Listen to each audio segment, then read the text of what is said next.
여러분 안녕하세요. 지난 영상에서 제가 집안에 귀신이 들어오는 방향이 있다. 그래서 이 방에는 여러 가지 안 좋은 것들을 놓았을 때 집안의 분위기를 망친다라든지 건강을 안 좋게 한다라든지 아니면 또 가족 간에 반목, 질시, 또 이혼 뭐 여러 가지 안 좋은 일들이 일어나게 되는데 그 중에서도 피해야 할 방향, 귀문방에 대해서 제가 말씀을 드렸습니다. 그래서 혹시 집안에 어느 쪽이 귀신이 들어오는 방향인지 궁금하신 분은 영상을 한번 찾아보시면 좋겠고요. 오늘은 지난번에 말씀드린 것을 좀 더 부연 설명을 해서 집안에 두면 안 좋은 장식품들이 있어요. 물론 우리가 인테리어를 하다 보면 여러 가지 그림이나 장식품을 집안에 놓게 되는데 특별하게 놓으면 안 좋은 것들이 있습니다. 많은 분들이 집안의 인테리어를 꾸밀 때 굉장히 다양하게 각자의 취향에 맞게 꾸미지만 그렇다 하더라도 집안에 무언가 놓거나 두었을 때 가족 간의 건강을 나쁘게 한다든지 아니면 정신적인 문제를 일으킨다든지 하는 게 그런 게 있는데 그게 보이지 않는 기운입니다. 물론 사람들이 아니 기운이 보이지 않는데 무슨 영향을 끼쳐 이렇게 생각하실 수도 있어요. 하지만 사람들이 지금까지 여러분들께서도 살다 보면 잘 느끼셨겠지만 뭔가 나한테 안 맞는 사람이 있다라든지 아니면 어떤 그림이나 장식품을 봤을 때 기분이 좋아진다라든지 반대로 기분이 나빠진다라든지 이런 것을 느끼셨을 거예요. 그래서 앞으로도 풍수 인테리어, 부동산 인테리어에 굉장히 한 부분을 차지하는 장식품이나 그림, 여러 가지 공예품 이런 부분에 대해서 제가 지속적으로 말씀드릴 테니까 오늘도 그러한 부분에 대해서 말씀드릴 거니까 관심 있는 분들은 잘 봐주시면 좋겠습니다. 자, 그리고 좀 전에 말씀드렸듯이 귀문방 귀신이 들어오는 방향이 어딘지 그거 궁금하신 분은 다른 영상을 한번 보시면 좋겠고요. 추가적으로 제가 또 설명을 좀 더 세밀하게 해서 다음에 영상을 올리도록 하겠습니다. 그렇다고 하면 풍수에서 중요한 부분을 차지하고 있는 풍수 인테리어 어떤 것들을 집안에 두면 안 되는지 몇 가지 예시를 들면서 좀 더 구체적으로 자세하게 한번 살펴볼 테니까 끝까지 시청해 주시면 감사하겠습니다. 사주를 볼 때도 여러 가지를 종합적으로 분석을 하지만 풍수 역시 여러 가지를 종합적으로 분석하게 됩니다. 물론 가장 중요한 것은 풍수적인 기운, 국세, 즉 위치라든지 주변의 여러 가지 형세를 어떻게 보고 그것이 좋은지 나쁜지 그것이 우리에게 어떤 영향을 끼치는지 그런 걸 보게 되는데 그런 걸 떠나서 집안 자체에 두면 안 되는 풍수 소품들이 있습니다. 여러분들께서 풍수 인테리어 이런 쪽에 관심이 많다 보니까 풍수적으로 어떤 부분을 우리가 없애버리고 또 어떤 것은 집안에 좋으니까 두면 좋다. 돈복이 들어온다. 재물복, 장수, 건강 여러 가지 그런 이야기를 하잖아요. 그런데 풍수의 가장 기본 요소는 첫 번째로 뭐냐면 피흉취길입니다.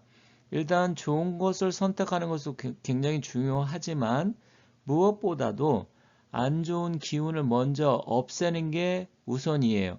그래서 우리가 흉한 것을 먼저 피하고 좋은 것은 나중에 취한다. 이게 피흉취길입니다. 바로 풍수가 그런데요. 집안에 두면 안 좋은 여러 가지 소품들이 있습니다. 첫 번째로 오래된 고가구나 골동품 또 출처를 명확히 알 수 없는 옛날 물건들이 있어요. 이런 건 좋지 않습니다. 왜냐면 고가구 같은 경우는 오랫동안 수많은 사람들이 손을 거쳐서 그게 이제 오랜 세월 동안 그 어떤 사람들, 여러 사람들의 기운이 거기에 배어 있을 수가 있습니다. 특히 나무로 만든 목제품이 그게 더 심해요. 철제품보다는. 아니면 가죽이라든지 그렇게 된다고 하면 그 사람이 과거에 어떤 일을 했고 어떤 병이 있고 어떤 바이러스 여러 가지 안 좋은 기운들이 거기에 다 묻어날 수가 있어요. 그리고 심지어 귀신이 장롱이라든지 신발장 이런 데 많이 들어가 있다 옛날에 많이 들으셨죠. 그렇기 때문에 이런 오래된 가구, 출처를 알 수 없는 골동품, 이런 거, 옛날 물건, 이런 거는 가급적이면 들이지 않는 게 좋습니다.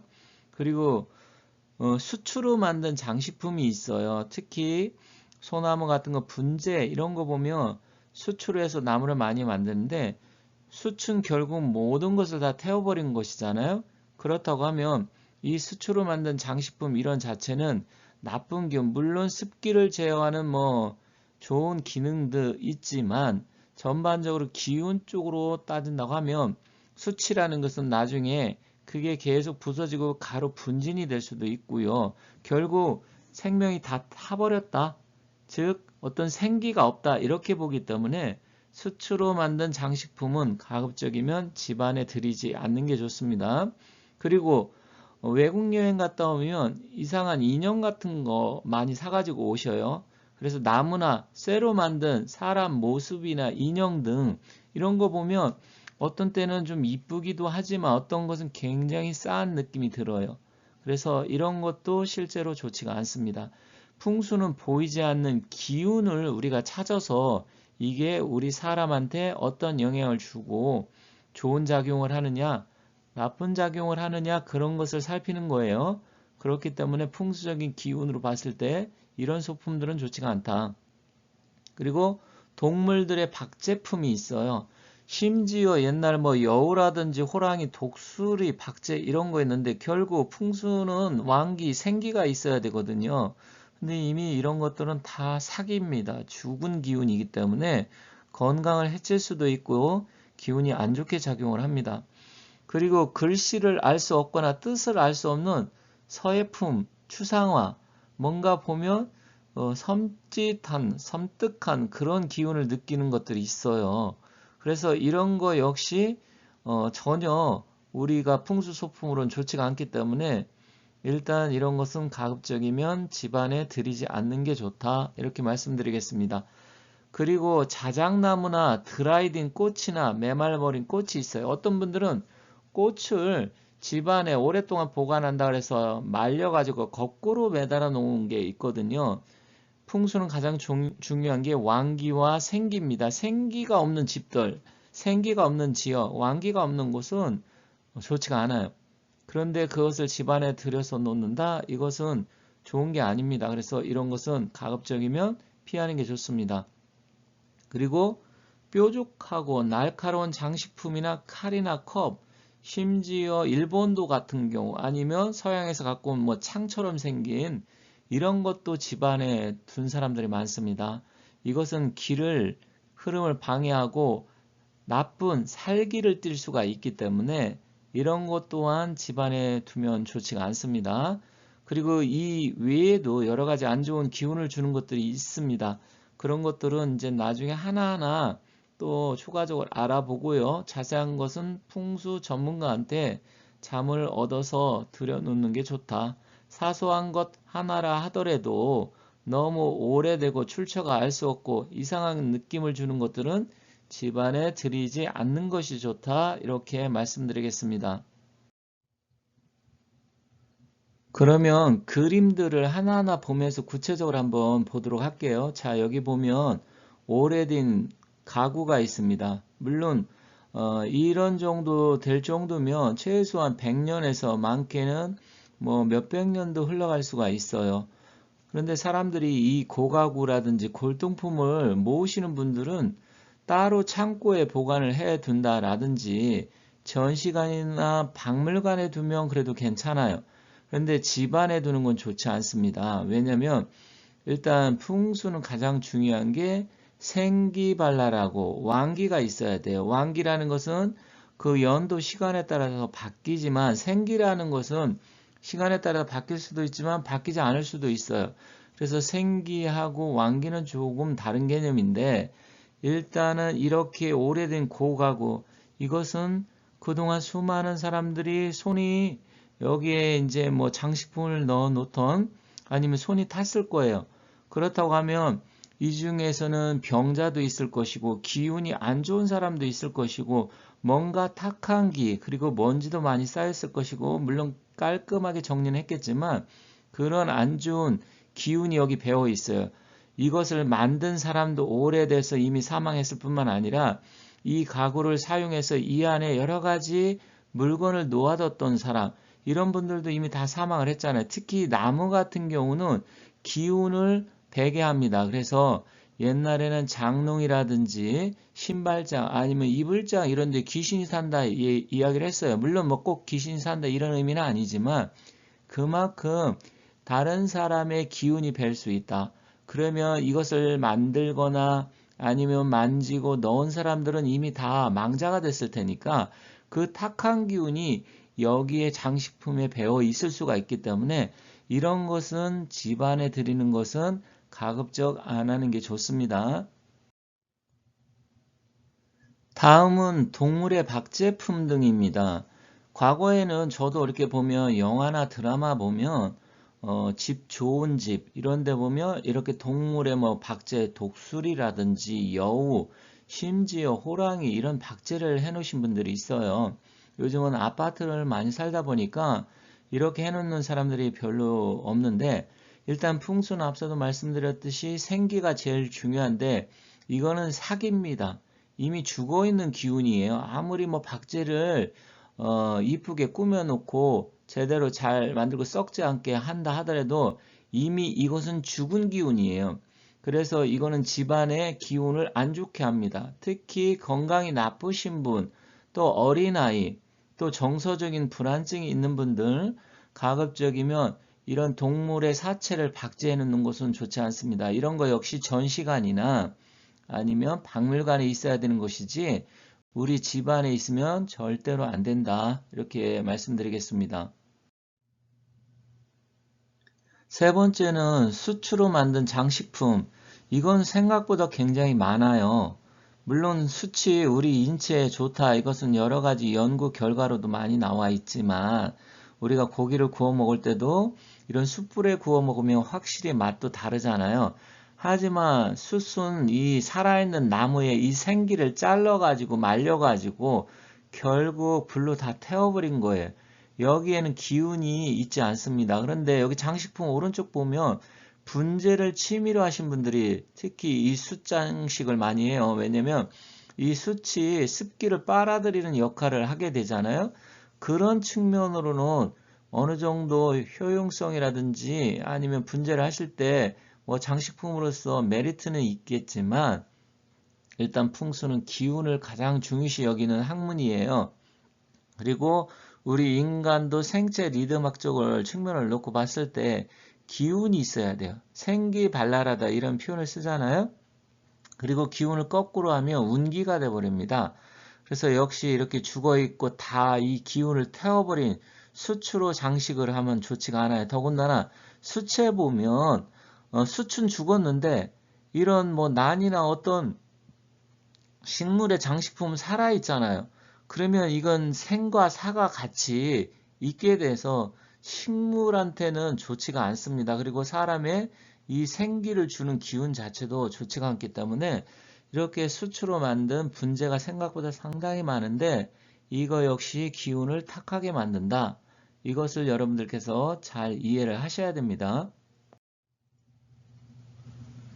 그리고 여기 그림이나 서예가 있어요. 너무나 많은 것들이 있지만 여기 그냥 몇 가지만 제가 선택을 한 거고요. 왼쪽에 이렇게 추상화적인 그림, 이런 그림 같은 경우는 물론 뭐 미술의 한 분야이기 때문에 그 자체를 제가 폄훼하는 건 아닙니다. 저는 풍수적인 기운을 말씀드리는 것이지 어떤 뭐 이걸 가지고서 그것을 폄훼하고 그런 게 아니에요. 그렇다고 하면 이 자체도 제가 봤을 때는 좋지가 않아요. 무엇을 의미하는지 알 수가 없고 굉장히 그림이 이렇게 보면 섬찟하고 섬뜩하고 탁한 기운을 느끼게 됩니다. 그래서 이런 추상화, 이런 그림, 이런 거 역시도 미술관이나 전시관 이런 데 있으면 좋은 것이지 집안에 이렇게 탁하고 추상화 이런 것을 놓으면 안 돼요. 그래서 오히려 집안에 어떤 그림을 놓아야 되고 걸어 두어야 되는지 그건 나중에 한번 말씀드리고요. 어쨌든 이렇게 탁한 기운이 느껴지는 추상화, 이건 좋지 않다. 그리고 오른쪽 보면 여기에 한자가 있는데 이게 한자인지 그림인지 알 수가 없어요. 물론 제가 이렇게 봤을 때 이 가운데 그림은 격자인 것 같아요. 뭔가 격퇴한다. 이것을 싸우는 그림으로 이렇게 격자를 쓴 것 같습니다. 저도 그래도 한자를 많이 아는 편인데 좀 비슷한 격자로 보여요. 그리고 오른쪽은 이게 달자, 중국말로 따라고 하는데 도달할 때 그 다자 같아요. 이건 중국인들이 그린 것 같은데 아니면 회자 같기도 하고 또 파괴할 때 파괴 그런 글자 같기도 합니다. 이렇게 글자도 완전히 어떻게 보면 의미를 잘 알 수도 없고 또 어떻게 쓴 건지 물론 뭐 초소체 같은 경우도 있고 그러니까 뭐 이제 한자 이렇게 쓸 때 여러 가지 그 서법이 있잖아요. 그런 건 있을 수는 있지만 이렇게 뭔가 추상적이고 날카롭고 분위기를 느꼈을 때 꺼림직한 물론 뜻도 굉장히 중요합니다. 뜻도 너무나 장대하고 웅대해도 안 되고 또 나쁜 뜻이 있어도 안 되는데 어쨌든 이런 거 하나하나 놓고 봤을 때 이러한 기운이 안 좋게 느껴진다고 하면 가급적 이런 것은 집안에 들이는 게 좋지 않다. 더군다나 이렇게 격자는 격퇴한다, 싸운다, 뭐 이런 이야기도 의미도 있고 파괴한다. 뭐 이런 의미는 다 안 좋은 거잖아요. 그래서 이런 것은 누가 줬다, 아니면 비싸다, 오래됐다 해서 이런 것을 집안에 들이고 걸어두는 것은 절대로 좋지가 않기 때문에 이런 건 가급적이면 하지 않는 게 좋다. 이렇게 말씀드리겠습니다. 자, 여기 그림을 보시면 이제 사진 찍은 거지만 이게 이런 분들 많아요. 꽃장식을 아까우니까 거꾸로 매달아 놓고 드라이 될 때까지 마를 때까지 이렇게 해놓는데 그거는 꽃이 아닙니다. 여러분들 잘 아시겠지만 화무 11홍이란 말이 있잖아요. 아무리 예쁜 꽃도 뭐 10일 이상 가지 않는단 말이 있지만 일단 꽃은 이렇게 거꾸로 매달아 놓고 더군다나 이게 꽃인지 아니면 넝쿨인지 알 수 없게 이런 탁한 이런 것들을 지금 벽에 매달아 두게 되면 집안의 공기도 탁하게 할 뿐만 아니라요 가족의 건강도 나쁘게 할 수 있고 운기도 풀리지 않습니다. 그래서 이렇게 오래된 꽃장식 더군다나 거꾸로 매달아 놓는 사람 많은데 이런 걸 하지 않는 게 좋아요. 그래서 가급적이면 꽃은 그냥 한 열흘 정도 예쁘게 보고 나머지는 버리시던지 아니면 뭐 태우시던지 이렇게 해가지고 그 꽃의 사명을 다 했기 때문에 그것으로 끝내는 게 좋지 이렇게 장식품으로 해서 거꾸로 매달아 놓는 거 좋지 않습니다. 오른쪽도 마찬가지예요. 생기가 전혀 없이 꽃이 다 드라이 되어서 말려 있어요. 그래서 가게 같은 경우도 어떤 분들은 식당 이런 데 가서 보면 꽃 장식을 해놨는데 다 마르고 빼짝 말랐어요. 그런데다가 먼지도 뭐 잔뜩 껴있는 그런 가게 보면 장사도 잘 안 됩니다. 그래서 이런 장식품 같은 경우 이런 것은 가게라든지 집안에 두는 게 좋지가 않아요.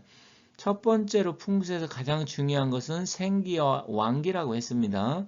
그래서 생기는 모든 사물의 기운을 미치고 특히 집안에 건강이 안 좋으신 분, 병자 이런 분들한테 이런 탁한 기운이 더욱더 안 좋습니다. 그래서 혹시 여러분들께서 이 영상을 보신다고 하면 이런 부분을 참고하셔서 앞으로 이런 것은 가급적이면 집안에 들이지 않는 게 좋겠다. 이렇게 말씀드리면서 마치도록 하고요. 다음엔 다른 영상을 가지고 다시 찾아뵙도록 하겠습니다. 감사합니다.